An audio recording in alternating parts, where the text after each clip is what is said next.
This is Bryan Nicol, your host for AEC Perspectives.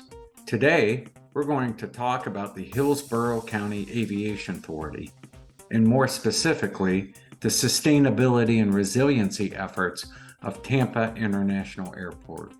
I'm joined by two wonderful guests, Eric Caplan and Ben Moore.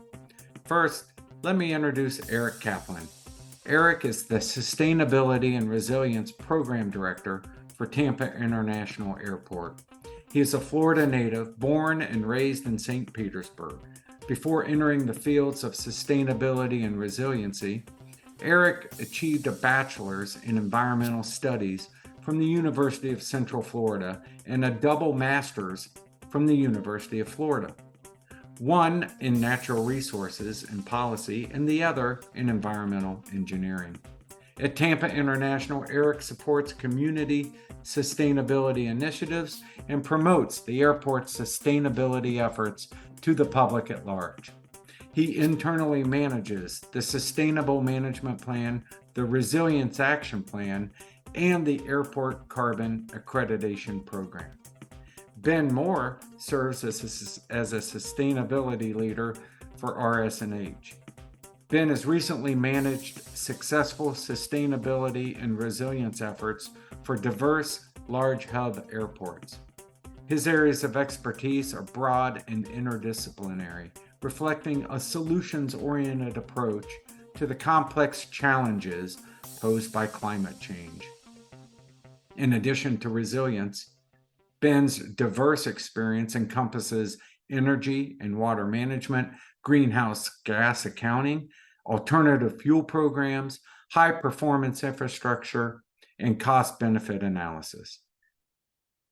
Eric, Ben, it's great to have you on this episode of AEC Perspectives. We're happy to be here. Yeah, pleasure to be here, Bryan. Thank you for having me. Well, we're going to talk about all things resiliency, and I want to start off by recognizing the great mission that the Tampa International Airport is undertaking and the stewardship that you've brought to the airport, Eric. Tampa International is on a mission to create an environmentally friendly airport.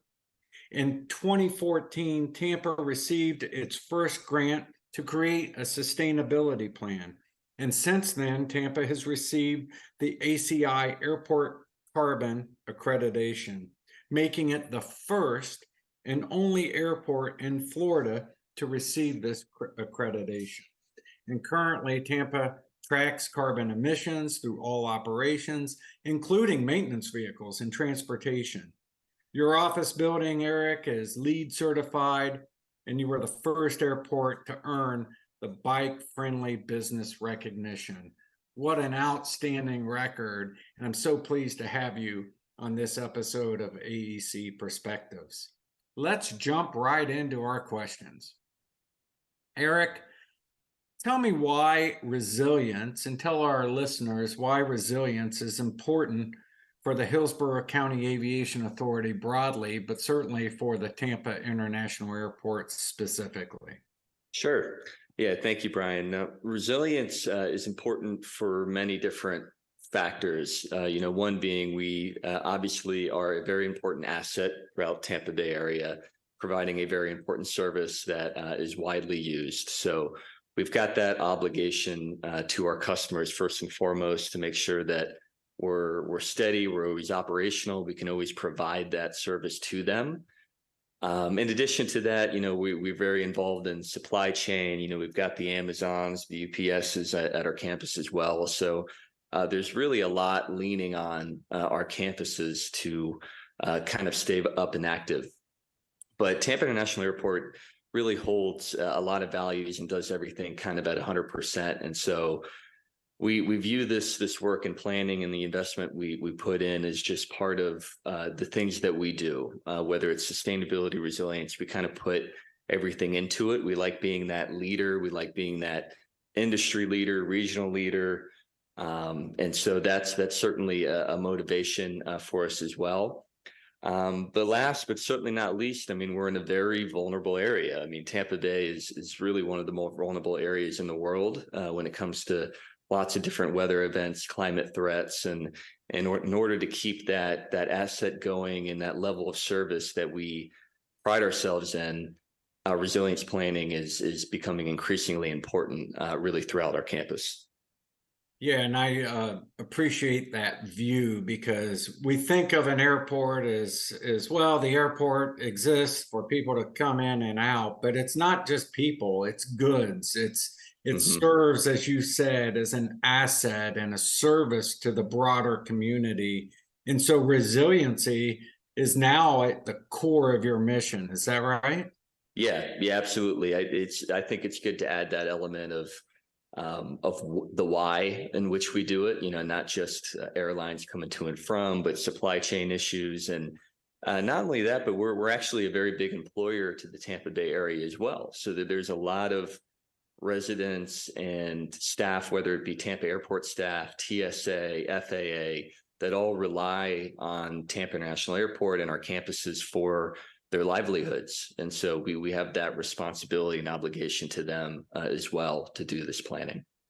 And I appreciate what you said about being not only an industry and a regional, but a state leader when it comes to resiliency. And I know you take you have that goal, but you take that job, if you will, very seriously. Can you talk about that? Yeah, we do. I mean, a lot of it goes back to just how vulnerable of a region that we're in and location that we're in. Florida itself, whether it be Tampa Bay area, whether it be East Coast, South Florida, we're all facing very similar threats and similar obligations to our to the people that we serve. So we want to be on the forefront of this type of planning. We want to be an inspiration, a leader. Certainly, we want to do it industry wide and across the nation, across the world. But Florida is very, very particular in the threats in which we're facing, and we want to be on the forefront of kind of inspiring that direct change within our state, showing other campuses, but certainly other airports, how we all should be, adjusting to this changing world and really kind of showcase our values as well. Let's talk about an airport's role. And if you could you expand on this notion of what an airport's role in helping a community withstand and or recover from disruptions? Yeah, I think that's a really big piece as to the why we do this resilience planning. Of course, we're a very important asset for the commercial reasons, but when it comes to a particular event, a storm, whatever that might be, we become increasingly important to the community. I mean, one, we are how most community members are getting out of the region. In the case that they may need to evacuate, they may need to move the family. We need to keep that operation up and running as long as possible so that we can help the evacuation of our community. In addition to on the back end, when we're on the recovery end, we need to be open as quick as possible so the community members can get back to their homes, their families as well. So we have that priority first and foremost. But in addition to that, during the storm, or particularly right after during relief efforts, we are there for supplies and delivery of supplies if needed as well. So we play an emergency role. We're directly tied with the city and the county's emergency operations center. You never know what could go down during a storm. You never know what the Port of Tampa's impact or other airfields. So our airfields are very, very important for the potential delivery of supplies during an event as well. Now, Ben, you've worked with airports, as I noted in the introduction, these large hub airports all over the country. Talk about it from your standpoint and in working with airports and how important that is to help them have a plan to keep the community open for as long as possible, as Eric said, and then quickly reopen. What's critical in your mind? Well, they really are the hub of the recovery effort. the roads that lead into a place that's been impacted by a storm, for example, may not be passable immediately after a storm. A port is likely to be closed for days or weeks after a storm. So the airport is the one that can really get open quickly and start to bring in that relief effort fast. So at Tampa International or any airport, when we think about resilience, we start with first understanding the threats, the shocks and the stressors that could, really affect the airport. In Tampa's case, the one that we're most worried about is storm surge from a hurricane, and the storm surge in Tampa could be quite severe, probably one of the more dramatic storm surge potentials in America. 30 feet at parts of their campus could be underwater in a direct hit from a Category 5 storm. It's important to understand that is the shock that they need to worry about, and then the shock in Portland, Oregon is totally different. It's an earthquake, for example. Once we understand what those shocks are, we start to think about how those shocks could impact various assets. So it could be the airfield electrical vault, or the pavement itself, or it could be how it affects the terminal buildings and the electrical systems and the HVAC systems and the life safety systems. And then we are able to start to prioritize, how those combinations of threats and assets, some are more important than others to the criticality of the airport or to the recovery of the airport. We can start to rank them and put them in some sort of order. And because there aren't infinite resources, and the airport has to be nimble and agile. Once we have a list of the kind of the top most vulnerable assets, then we have taken something that seems kind of impossible to take on, a bite that's too big to take. We've made it into small little bites, and we can start to develop projects that respond to those vulnerabilities, that can be, planned and designed and moved into the capital program. And I think it's Tampa's intention, Eric can talk more about it, is to take those little bites between now and the foreseeable future, so that every day they can sort of take their vulnerability, which seems daunting, and shrink it year by year, and have some readiness built in. And that looks like a coordinated, very calculated, very collaborative approach. Eric, can you talk about how taking those small bites really gets you to the place where you need to be? Yeah, absolutely. Well, Ben just kind of nailed it. I mean, particularly with our resilience planning, that's exactly the approach that we're taking. First, knowing the threat is, of course, step one for all airports. But then prioritizing those assets. I mean, that is the big step in figuring out, what your goal is. Is your goal to maintain, full commercial operation? Is it to keep, going and ready during the event of a storm? What's your goal, and what assets help you achieve that goal? And what are their vulnerabilities? And then from there, then you can kind of scope out exactly what you need to do. And that will be bite by bite, because there's some, maybe easy wins that you put a storm door on a particular location, or, you harden windows or something of that nature. But then, there might be other projects where you're actually lifting a whole building or piece of infrastructure and elevation. It's very multifaceted. There's a lot of different partners in play. I mean, even on our campus, we've got multiple federal partners, whether it be FAA, the TSA. We've got Department of Transportation, highways right next door. All of our utilities, whether it's stormwater, wastewater, is City of Tampa. We work with our local utility, because if our local substations go down, so do we. So it's really all hands on deck, a fully collaborative effort. But it does start by figuring out, what wins you can get right away, and what you might need to put more effort into down the road. Well, it's fascinating when you start naming all the federal and state, local agencies, utilities, all the various pieces that come in. It's in some sense almost like a city within the city, that you have to cover all these agencies. You have to collaborate. You have to communicate, and then you have to actually take those steps to make it happen. And how do you find the collaboration and communication between the agencies and all of your stakeholders? Yeah, well, Brian, that analogy is perfect because we use that analogy a lot, that an airport's the city within the city. I mean, to the point where we have our own transportation on campus, we've got our own fire department, our own police department. It really is managing a city in itself.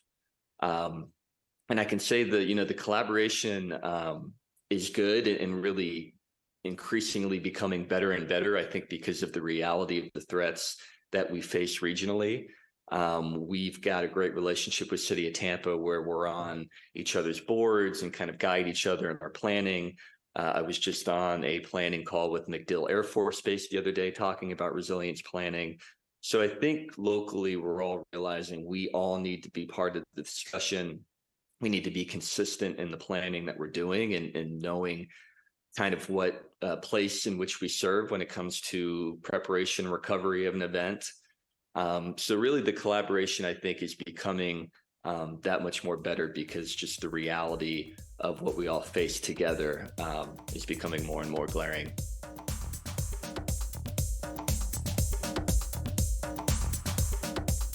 I want to kind of turn to that Hurricane Ian that came into the Gulf and was actually headed almost for a bullseye right on the airport. And Tampa International was in the sights of Hurricane Ian, and it shifted a little bit to the south. Not obviously good for those that were south, but certainly you dodged a bullet if you can in a big way, because it was such a tough hurricane, Category 5, a 30-foot surge that would have been devastating at the time. What did you learn from Hurricane Ian, and what's your approach to resiliency as a result of Ian coming through? Yeah, Ian was really transformative to our internal planning processes when it comes to the resiliency program. What I can say we learned was really, it was the first time after Ian that we were able to visibly see what that level of storm surge looked like. You hear a lot of projections, you hear different numbers talked about all the time, but I think we usually need a visual tool to understand what that means, what that looks like. And when we saw the storm surge going through downtown Fort Myers, an area that we're all very close to, very familiar with, that was the conduit that we needed to really realize what that impact could be here locally. And that completely changed our resilience planning as it was, the direction in which it was headed at the time. We initially did a vulnerability assessment in 2019 and outlined about 8 different vulnerability areas within the airport to look at. And that spanned a whole slew of different topics. I mean, we were looking at heat and electrical infrastructure and stormwater. We added vector illnesses throughout the COVID-19 pandemic, and just looking at those different vulnerabilities. And so as we were restarting this work post-COVID, we had the goal to look at all of these different vulnerability areas and create kind of a response plan to them. The first priority being updating our slosh modeling. And we did that, slosh modeling being our storm surge inundation modeling. And we very fortunately had completed task number 1 right before Hurricane Ian hit. And we were able to use that modeling to prepare the campus in certain ways, but also realize how ill-prepared we were for our different assets. And after Ian, we changed our priorities, not that we don't care about a lot of the vulnerabilities we learned about in 2019, but our planning became almost predominantly specific to protection of storm surge. How we're going to protect our assets, how can we evaluate these assets to this recent slosh modeling that we did, and really focus on getting this campus resilient to that type of threat. We didn't shelf the other work. We certainly have it on the docket to do, but Hurricane Ian completely refocused us on storm surge protection. Yeah, Ben, I know you've been engaged in similar efforts and looking at it. When you think about Ian, as Eric said, as a transformative hurricane that really began the transformation of the airport, what comes to mind in terms of the ability to switch and really prioritize where you need to go as a result? It was kind of a wake-up call, would you say? I think it was, and I think it was one in a series of wake up calls for this whole kind of approach, which we now call resilience. But I think, you think back to Sandy, which impacted the Northeast several years ago. I think before that, people weren't talking much about resilience, or Katrina in New Orleans. And after those two events, it became, I think, something that folks realized that was very much worth the investment. And and so here in Tampa Bay, I think Ian's having a similar kind of effect. I think the thing that is advantageous to the airport here is that they already knew that resilience was important. They'd already done some study of it back in 2019, so they had the platform to be nimble and pivot towards one. There's so many facets to resilience. You can't make progress on all the fronts at the same pace at all the time. So you have to prioritize. And I think Ian helped focus their minds and help them decide what they wanted to prioritize.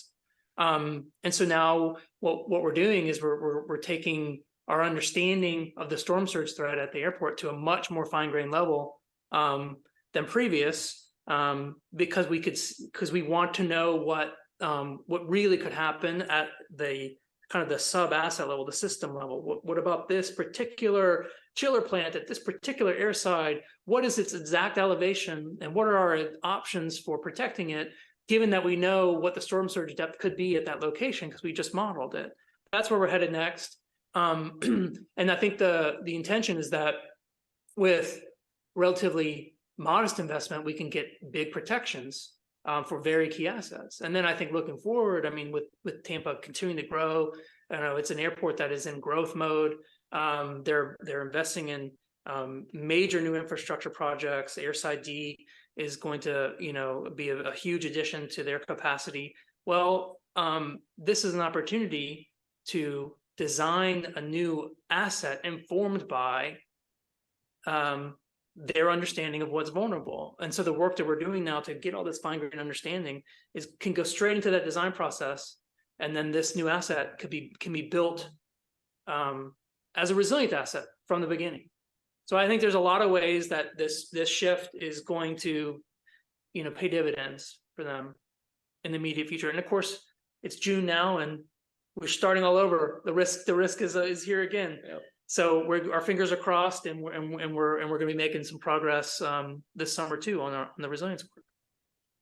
Well, and I wonder, as I think about how you all have navigated Hurricane Ian, a Category 5. It's probably good, and there's not much good of a Category 5 that it was, because you had an opportunity to see a close call, understand what that model would look like, and now take very immediate action. In fact, pivot, as you described, Eric, and change your focus for the Tampa International Airport to address those major issues. Can you talk about sort of when that happened for you? When was it immediately after Ian came in, and then the realization? Kind of describe that process for us. Yeah, I think it started, right before, because when we were using the slosh modeling that we just did to prepare, we were, for a lot of our assets, preparing to put sandbags out and using, that slosh modeling to figure out where to put sandbags. And it really got a lot of our staff out throughout our campus and realizing, like, that's not going to cut it for all of these assets. And looking at items like our electrical bolts that are out there that you're not sandbagging. And really, we got our eyes on a lot of these assets for the first time, thinking that there was this impending storm surge coming. Now, certainly when Hurricane Ian came through, and Brian, all the things you mentioned, that visual tool that we've mentioned, I think was crucial. And I remember the first day I got back to the office after that storm, we had a team meeting and say we need to start looking into protection of our assets ASAP. And that, I mean, we immediately hit the ground running right when we came back, but I could kind of started feeling it coming as we were preparing for it. But it was that visual tool. And before I used the example of a video that the Tampa Bay Regional Planning Council, our Regional Planning Council, put together called Project Phoenix 2.0, where they created a video of what a mock Category 5 hurricane would look like hitting the Tampa Bay area. And they did a pretty incredible job. They showed all of the different assets, including the airport, including our main hospitals, and what they looked like underwater and what the devastation would be. And I think that was starting the resilience conversation, because even though it was a mock video, we had a visual tool, because it's hard to just see the reality of anything when you're hearing numbers. But Hurricane Ian hitting Fort Myers, Captiva Island, all of these areas that we love that are so close to Tampa Bay, completely changed the course of our resilience planning almost the next day when we got back into the office.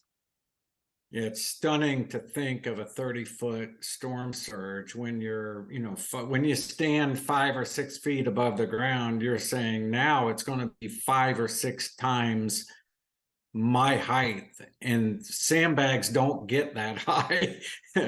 And so you really get shocked into a sense of action. And I really appreciate what you did in terms of not freezing in the moment, and you never freeze in Florida, but at the same time, you said, let's use this to transform and be transformative as a result of what we were able to see in the moment. How did the agencies respond, the utilities? How did that work as you began to say, this is what we have to do next? Did you find everybody in the same boat, rowing in the same direction?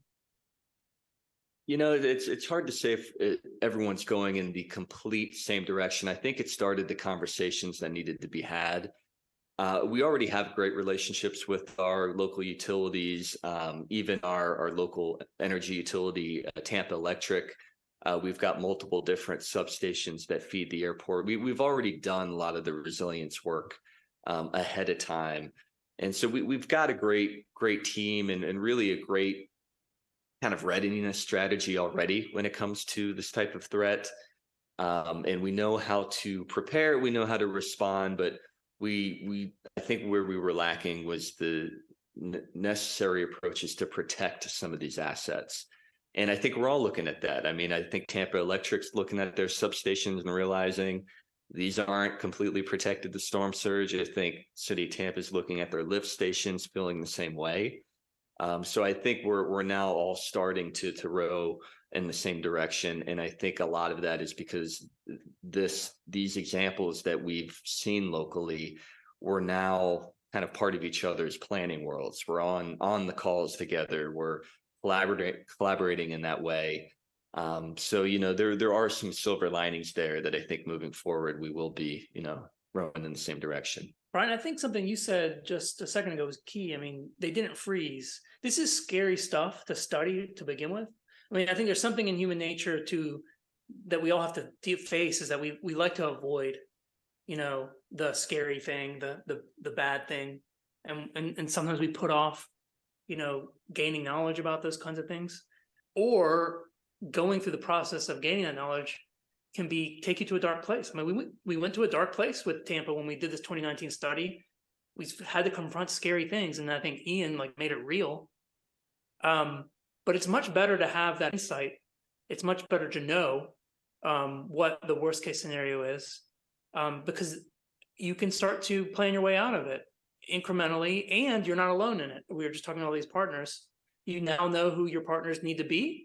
You can reach out to them, you can find the common ground, and you can start to pool your resources together, find out what your priorities are, and start to make some progress, so that if this does happen, you have some preparation, you'll have some protection, and you will avoid the worst case scenario.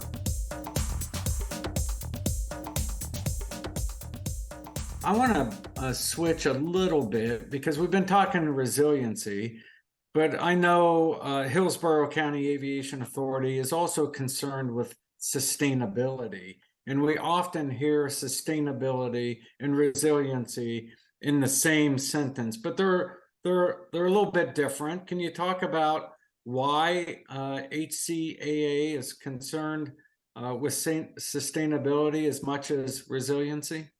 Yeah, I think it started with just some of the internal values that we have as an organization from the beginning. When we really started doing sustainability work was late 2000s, and we were doing initiatives like switching all irrigation to reclaimed water. We were incrementally starting the sustainability program without really knowing it until about 2014, when we did receive that FAA grant fund to create our first plan. I think it just comes to the personality and the values of Tampa International Airport that we look at ourselves as stewards of not just the environment, but our community. I mean, we pride ourselves in doing the right thing. And a lot of the sustainability work is doing the right thing and showing the community, this is your airport and this is what we value. And we're doing this for you and to inspire you. And really just doing it for that reason. I mean, of course, there's, financial benefits to, say, energy reductions and water reductions. And, it's always good to kind of tell those stories as well. But really, the program started itself by just wanting to be that good steward of the community and showcase our values in a more high profile way. And then sustainability is just transformed into a lot of the work is just smart development now. What we would have considered a sustainable development project is becoming industry standard. I think, when you're recycling concrete or you're locally sourcing materials, that's just becoming, what you're supposed to do. And it didn't always used to be that way, but it is now.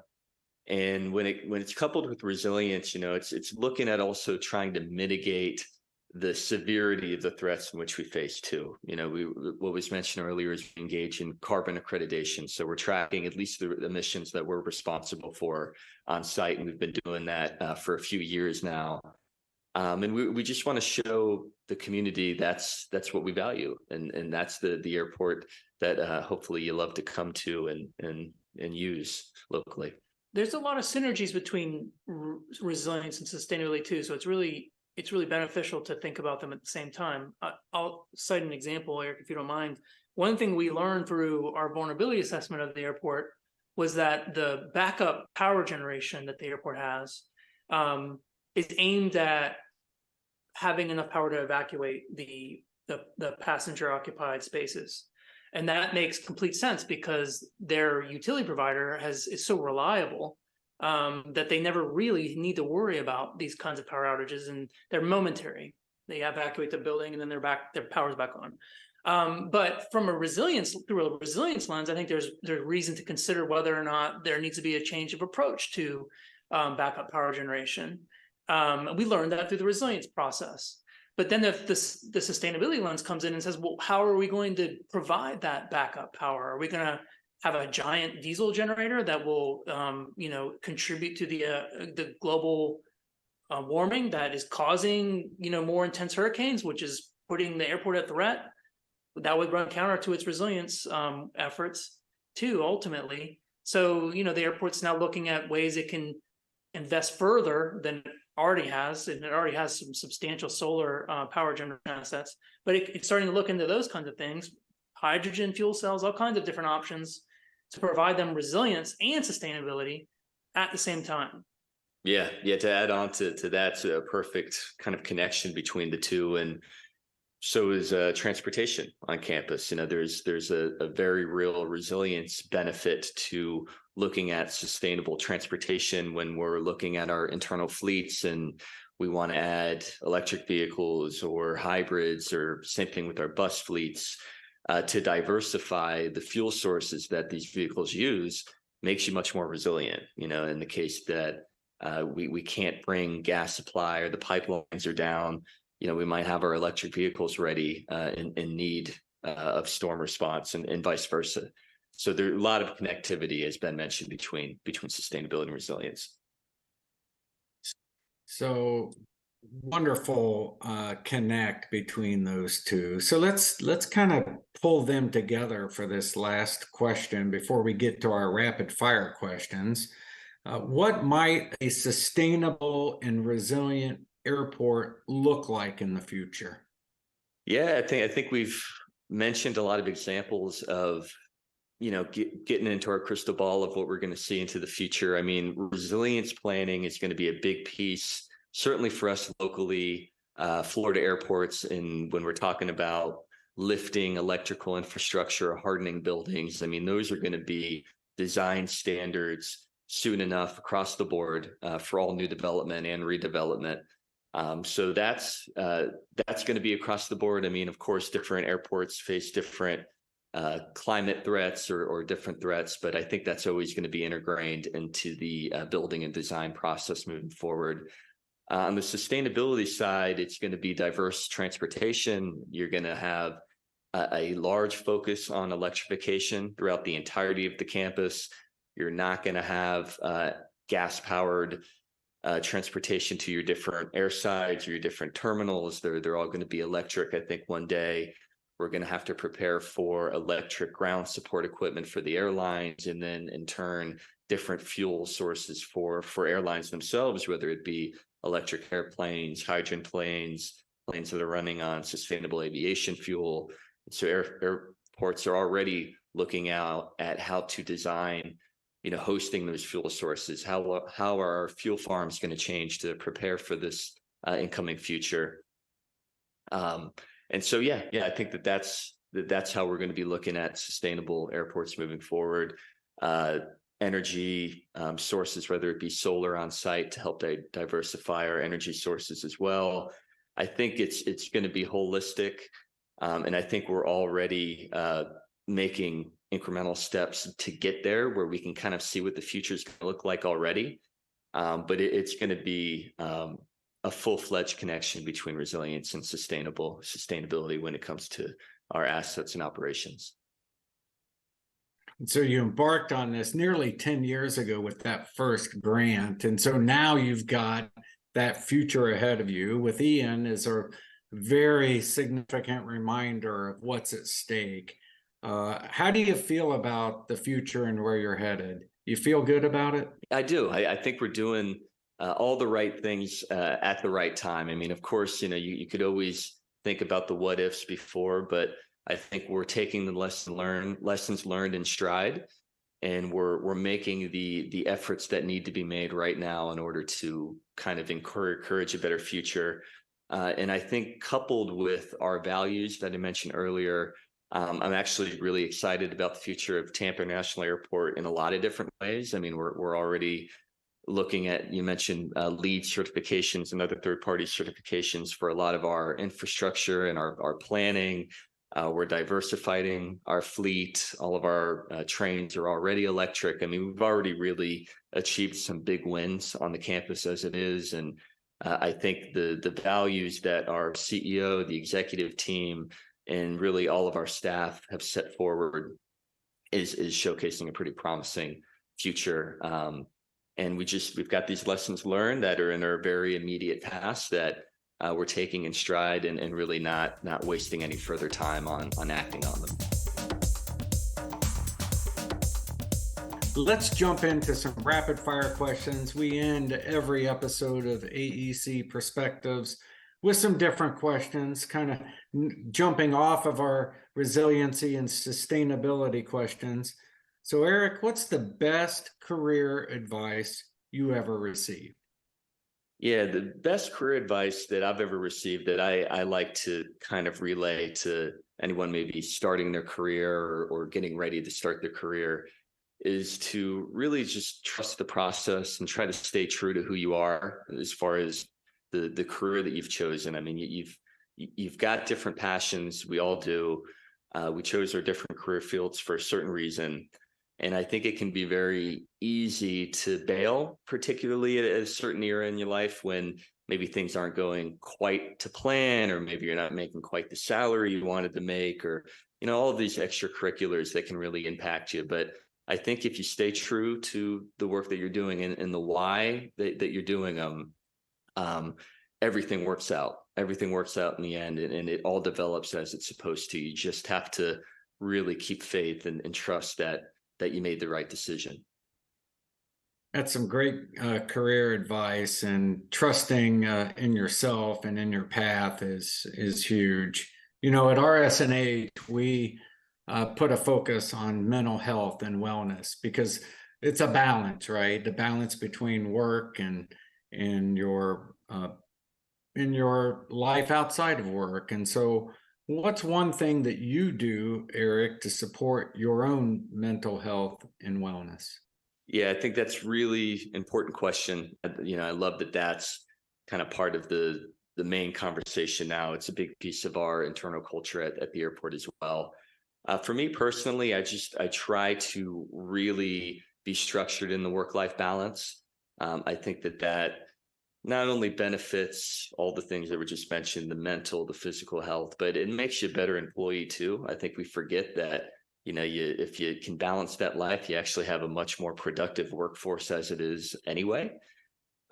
So I think you got to be structured. You got to allow, work not to overwhelm you, and kind of set those parameters. And I think it makes you both better person personally, but also better professional as well. Well, thanks for sharing that. And that's something that we hold. One of our values is not only taking care of ourselves, but mentally, physically, spiritually, but also taking care of each other and being on the lookout for that imbalance that can happen from time to time. RS&H also has a brand essence. I know we've talked about that before. We call it Driven to Care. So when you hear that brand essence, what we are all about at RS&H, when you hear Driven to Care, what do you think of? Yeah, I love that. First of all, I love that statement. I think that's a great brand essence. And what I think about is, your motivation is for our particular purpose, which I think is to be both stewards of each other and stewards of the environment, and having a genuine care for both. And that being your true motivation, not just, your 9 to 5 in the office, but, who you are as a person.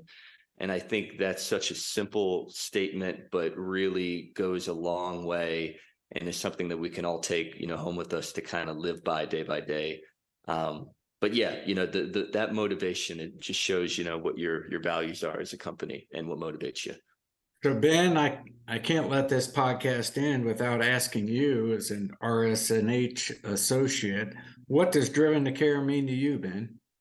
Well, that question is sort of easy and difficult at the same time. But I mean, I'm a sustainability and resilience professional because I'm driven to care. And I when I thought, and it's interesting to reflect on what you said about career advice. I mean, I didn't start out in this career. I had a moment where I thought, what do I care about? And it's not the job I'm doing right now. And I realized that, what I cared about was the environment, the social, the society that I lived in, and then the economic framework that made it all possible. And so I realized I had to go back to school and become a sustainability professional.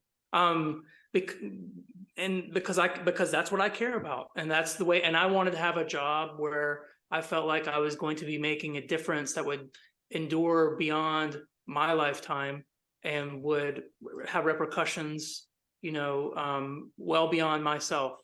So sustainability and resilience, I think, are perfect for that kind of orientation, to that Driven to Care ethos, because those two subjects are all about seeking a way of living on this earth with each other, in a way that has no limits to it, in the sense that we're here for the long term. We're here to thrive. and we just need to, make a little tweaks here and there, make some preparation, do a little study, and come up with that strategy. And we can do it, and we as a species can thrive indefinitely, and that's really exciting. And that's why I wake up every day and come to work. Well, Ben Moore, sustainability leader at RS&H, Eric Caplan, the Sustainability and Resilience Program Director for the Tampa International Airport. Heard some amazing terms throughout this podcast, from threats to readiness to protecting, preparing, prioritizing, bringing in your values, inspiring your community, being a steward, being holistic, and understanding that it all takes diversity, collaboration, cooperation, and action. What a great podcast. Thank you so much for being a part of AEC Perspectives. I am Bryan Nicol, your host, and it has been a pleasure to have Ben Moore and Eric Caplan on this version of AEC Perspectives. Thank you for listening to this episode of AEC Perspectives. Follow or subscribe to AEC Perspectives wherever you listen to your favorite podcasts. And remember, at RS&H, we are driven to care.